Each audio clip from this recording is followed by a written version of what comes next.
Um dia, o jovem redator do Jornal do Brasil reuniu seus amigos e disse que iria se tornar um guerrilheiro.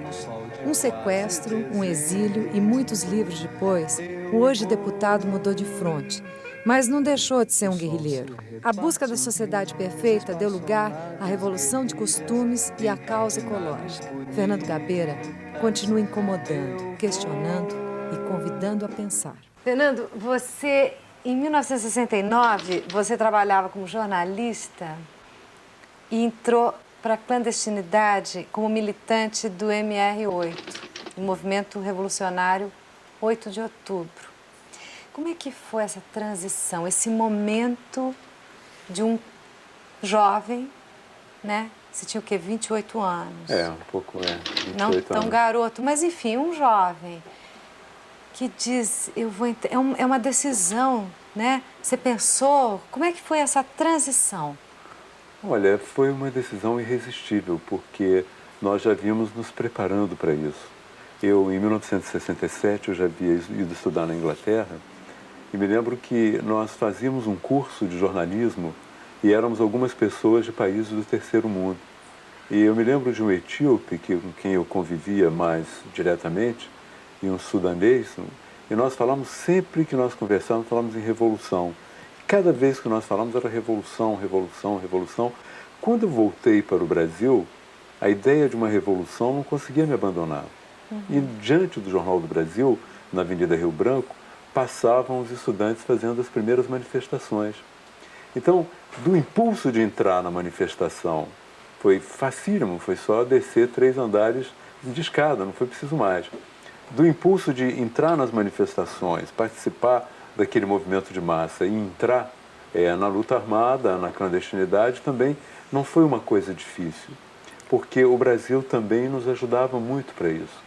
Em 68, nós podíamos fazer manifestações contra o governo.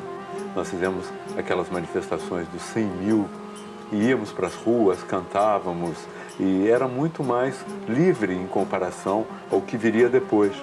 Em 13 de dezembro de 68, foi promulgado o AI-5. O AI-5 era uma espécie de um golpe dentro do golpe. O Brasil já tinha levado um golpe militar em 64, mas em dezembro de 68, os militares decidiram endurecer. Endurecer como? Impondo a censura à imprensa, impedindo manifestações políticas. Então, quem já vinha nas manifestações políticas atuando de uma certa maneira, viu que naquele momento o único horizonte possível era o da clandestinidade. Então a passagem para a clandestinidade, até certo ponto, foi natural, porque o próprio movimento histórico te empurrava. Agora, você me fez uma descrição precisa do ambiente externo. Quer dizer, eu vi o Brasil, eu vi as passeatas, eu vi a praça e vi o AI-5 cair sobre a cabeça. Mas eu queria saber o teu movimento interno. Olha, a gente sempre quando fala o que acontece dentro da gente, talvez a gente tenha uma tendência a corrigir, a romantizar e a se mostrar um pouco melhor. Mas, tal como aparecia na minha consciência e no meu modo de ver, era insuportável viver num país com uma ditadura militar. Era insuportável a ausência de horizonte do Brasil. Era insuportável pensar que eu teria que exercer a minha profissão limitadamente, que eu teria de continuar enriquecendo ou ficando melhor de vida num país todo miserável em torno de mim, e mais ainda que o país não teria nenhum horizonte, nós não caminharíamos para nada, a não ser para uma fascistização, para um processo rígido de repressão. Então, me pareceu que o caminho era esse. E me pareceu que o caminho era esse, não é apenas porque eu achava que devia contestar. Me pareceu que o caminho era esse também, porque eu vi um horizonte, e naquele momento o horizonte era a Revolução Cubana. Os cubanos haviam, de uma certa maneira, resolvido o seu problema. Resolvido de uma maneira que hoje nós temos uma visão crítica, sabemos que não foi bem assim, mas de qualquer maneira, tal como aparecia na minha cabeça naquele momento, os cubanos haviam resolvido o seu problema. Diante dessa proposta, dessa missão, você não hesitou em abandonar a tua identidade? Absolutamente, não hesitei em momento nenhum. Pelo contrário, eu achava que estava demorando muito. Eu tinha naquele momento também, é importante que se saiba, quando você é um escritor, é um jornalista, é um político, você tende muito a explicar as coisas como eu te expliquei. Quais são as razões históricas, quais são as suas razões sentimentais, políticas, mas havia também, crescendo na classe média, uma certa admiração pelas pessoas que se rebelavam, uma certa valorização da coragem das pessoas que se rebelavam e até da opção revolucionária. E você quis ser uma delas. Era uma moeda, de uma certa maneira, era uma moeda, digamos assim, no nosso mercado emocional. É interessante porque é um reconhecimento público entrando para o anonimato, né? Entrando para a clandestinidade. Em si seria uma contradição, mas não... Não é totalmente, porque quando eu já entrei nesse campo que eu estou te dizendo, já não é propriamente o reconhecimento público, porque você entra para o anonimato e até se esforça para que não te descubram. Mas entre as pessoas que participam e as pessoas que estão próximas, existe um mecanismo de valorização. Nesse momento, por exemplo, dessa troca da identidade, de entrar para a clandestinidade, como é que foi com a tua família? A minha mãe já havia morrido há uns 4 anos e eu tinha uma relação com meu pai muito distante, eu não dizia nada a ninguém. Eu vivia num apartamento de quarto e sala no Leblon e havia uma senhora que limpava o apartamento momentaneamente.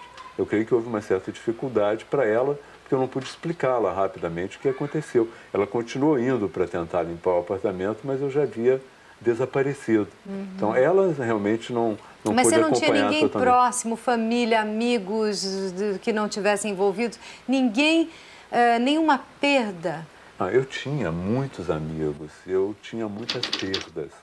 E uma das minhas grandes amigas era a minha ex-mulher. Eu já havia sido casado, estava separado e eu a visitava. Eu lembro que tinha essa preocupação. Vários amigos que eu não poderia mais ver. Havia essas perdas. E nem perdas. Dizer nada, né? Nem dizer nada. Vou sumir, embora vou viajar. Alguns deles pudessem supor que isso estaria se acontecendo. Então eu tive essas perdas realmente. Mas essas perdas são compensadas muito rapidamente pelo novo universo emocional em que você é julgado.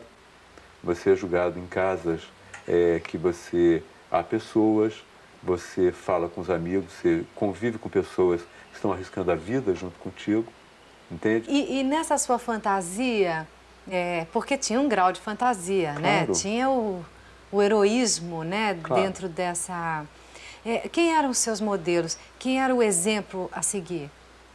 Olha, os grandes modelos do momento, né, eram os modelos revolucionários de intelectuais que haviam, de uma certa maneira, se integrado e dado a vida por isso. O Che Guevara era um modelo de pessoa que tinha abandonado tudo, tinha se dedicado à luta armada e tinha morrido na luta armada. Tanto que o movimento revolucionário 8 de outubro tinha esse nome porque era uma alusão ao dia da morte do Che Guevara. Em 69 também você participa do sequestro do embaixador norte-americano no Brasil, Charles Elbrick. Essa foi a sua única ação terrorista? Creio que sim, a única. Houve pequenas coisas insignificantes, mas foi a única. E se você examinar bem, foi uma ação em que eu tive uma participação bem discreta, porque, na realidade, eu aluguei uma casa onde nós íamos montar um jornal. Então, a minha missão era montar um jornal destinado a toda a esquerda armada, que se chamaria Resistência. Mas surgiu um projeto de sequestro do embaixador americano.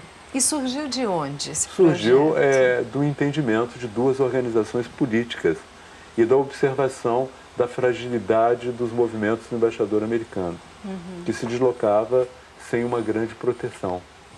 Então, eles decidiram que iam sequestrá-lo e falaram, muito bem, onde é que nós vamos guardá-lo? Aí alguém se lembrou, mas tem essa casa, que já está montada para ser um jornal, que pode ser o refúgio do embaixador durante um certo momento, depois nós devolvemos o embaixador e a casa continuou como jornal.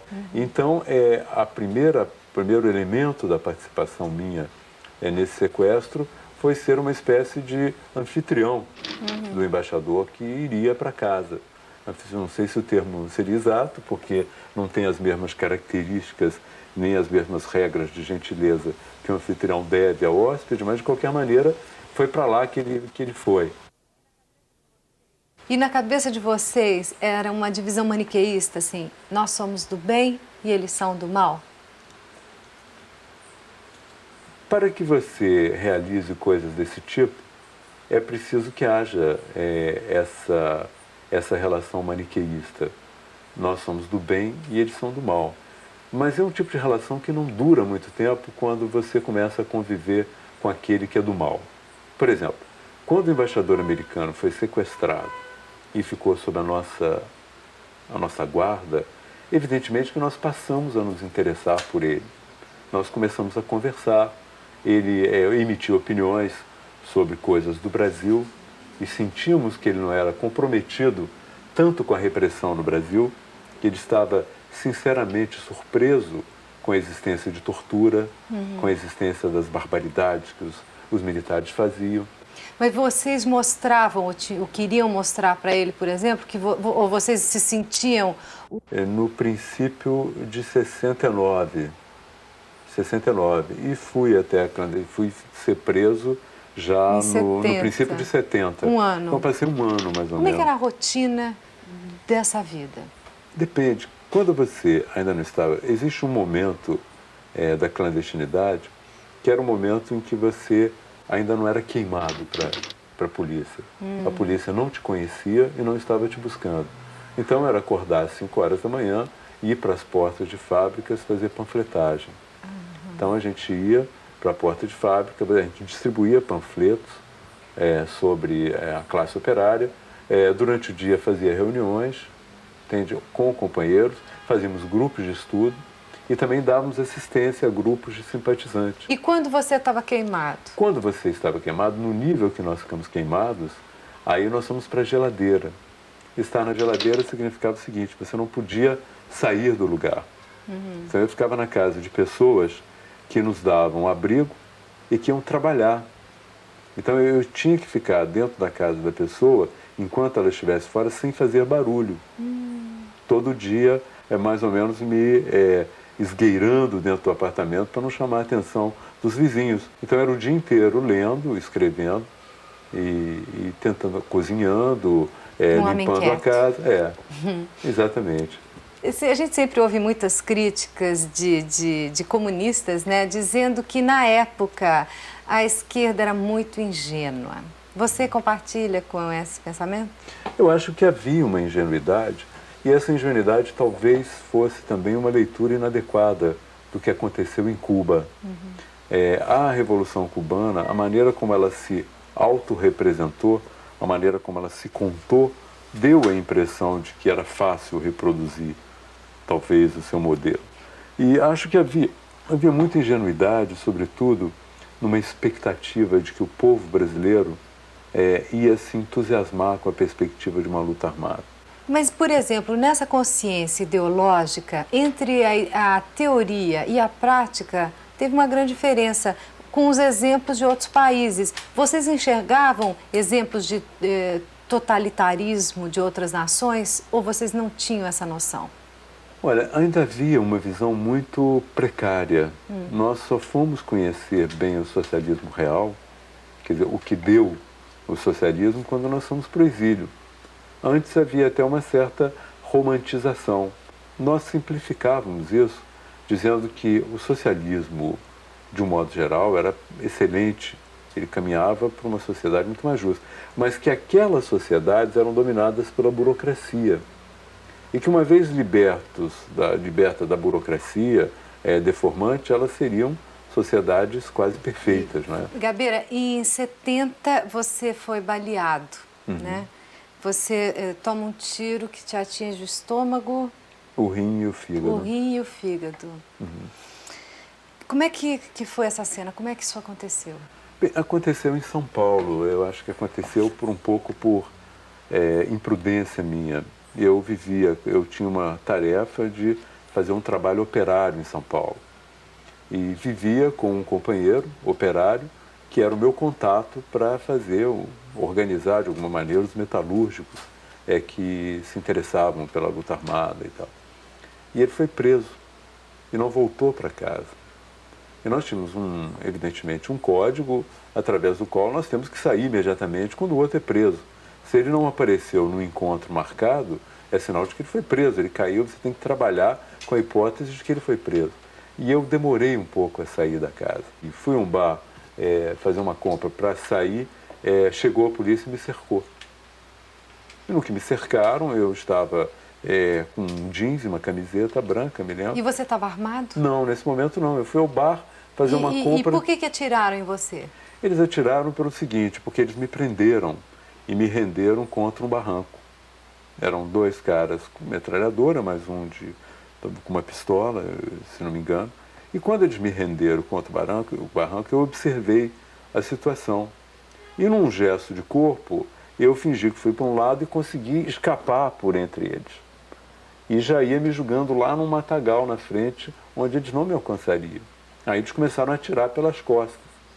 E eu correndo em zigue-zague, mas um desses tiros me alcançou pelas costas e me projetou para frente. E você caiu? Caí. E eles te prenderam? Eles me prenderam. Eu fiquei no Hospital do Exército há algum tempo, e sempre guardado por eles, dentro do quarto, né? Fiquei 45 dias, mais ou menos, nesse hospital. Aí me levaram para a Operação Bandeirante. Que aí me deram um choque e tal, mas nessa Operação Bandeirante. Mas eu ainda estava muito combalido, com a barriga aberta e tal. E fiquei um tempo lá, depois fui transferido para o Rio. Aqui no Rio passei pela PE, pelo DOPS, aí passei por 12 cadeias assim, no conjunto, até que finalmente me estabeleci na Ilha Grande. Esse sofrimento, com o passar dos anos, você perdoou, você foi atrás dos seus sequestradores, dos seus torturadores, você conseguiu se livrar da revolta ou do ódio? Quais foram os seus sentimentos em relação aos que te torturaram? Eu sinto na tortura, principalmente no que aconteceu comigo, que eu vi próximo de mim, que não havia muito de pessoal nela, entende? Estavam todos, de uma certa maneira, representando um papel. E o que ficou claro para mim é que os torturadores não eram monstros, entende? Eram apenas pessoas treinadas, profissionais liberais treinados para fazer isso. Em alguns casos, por exemplo, um cara estava me dando choque, num determinado momento ele atendeu um telefone. Então ele gritava comigo furioso. Quando ele atendeu o telefone, eu suponho que houvesse uma voz feminina do outro lado da linha, ele ficou totalmente tranquilo, doce. Acabou a conversa, ele voltou à raiva, entende? Era uma coisa que, no meu entender... Uma encenação. Uma mise-en-scène. Mas é uma mise-en-scène que doía muito, né? Evidentemente, que doía, matava. Em muitos casos matou. Por exemplo, o Eduardo Leite Ubacuri, que passou pelo DOPS, eles arrancaram os olhos dele. Ele passou na cela, nós passando, arrancaram os olhos. Ele morreu e foi visto sem os olhos. Quer dizer, é de uma violência que talvez você não tenha precedente nem na Idade Média, entende? Em alguns casos. Né? E até hoje eu sonho muitas vezes que estou preso. Sonho muitas vezes com prisão. Tem essa recorrência. Mas acho que é uma melhor maneira. Os orientais têm uma coisa interessante, é o seguinte: quando você perde um filho, a melhor maneira de esquecê-lo é adotar um outro, entende? Eu acho o seguinte, que a melhor maneira de eu superar esse período é me voltar para tentar evitar a tortura e a repressão que existe hoje com as pessoas que estão dentro da cadeia. Eu acho que você joga para frente. Você volta desse exílio depois com a anistia, né? E, de repente, você passa por várias transições na sua vida, porque você foi para o exílio, que seria uma nova transição fora do país, né? Esse homem desterrado, expatriado, quer dizer, E, de repente, você volta de novo e tem um grande sucesso no Brasil com seu livro, que é Ex-Companheiro, é super bem recebido, em grande festa, e vira uma celebridade, né? Como é que passou na tua cabeça essa nova transição, de repente você ser cortejado?